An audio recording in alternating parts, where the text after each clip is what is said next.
This is a bit of an update slash upgrade video on the Marlin P. Jones 9319PS or 29319PS. Goes by two different part numbers, even though it only has the former on the front. Marlin P. Jones branded generic cheap Chinese linear power supply. I did two things to it. I upgraded the heatsink. It's a pair of these, which are Jameco part number 2202044. What it is, I took two of these. One is as it is, the other one I bent the fins flat and then outward a bit, so that it basically, effectively two of these. I just have a couple of 12-volt LED, basically internal sign lighting type strips on it as a bit of a load.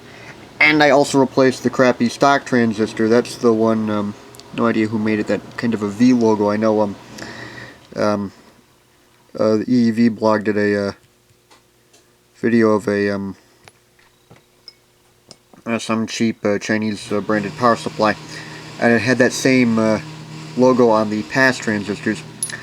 So I replaced it with a Motorola 2N3055, same model of transistor but a much higher quality one. This is a Mexican one made in week 39 of 1989, and of course one thing to note is that the print on the stock crappy one is almost gone. This one, because it had some crap on it, I gave it a wash in some rubbing alcohol, and as you can see the print is still perfectly fine. All that water and guff is just soldering iron burn. So yeah, have your soldering iron a bit farther away from your work area. And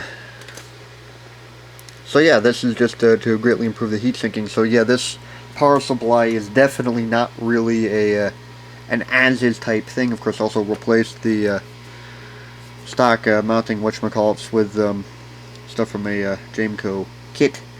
It's the 34139. It's basically just 10 TO3 package. Yeah, TO3 package transistor mounting kits in a bag. Just a little bit of a hum from the transformer in there, as to be expected from a linear supply. And so yeah, it works now. Well, it still worked. I just wanted to put in a better quality transistor. Again, just your own risk of electrocution, blah de blah. And also check to make sure that the load you're using isn't shorting out, because originally it was beeping and screaming bloody murder because that was shorting out. And this doesn't have a constant current mode. It just, if it detects an overcurrent, it'll just shut down. It'll turn off the output and then momentarily pulse the output until the short's gone, beeping at you. So yeah. And also as a bit of a follow-up, it looks like this thing, the 15-volt winding on the transformer, is just for the output. It doesn't have output switching, which is why also, especially at low potentials, the pass transistor is dissipating quite a lot of power. But then again, this thing was $32, so not too bad for a,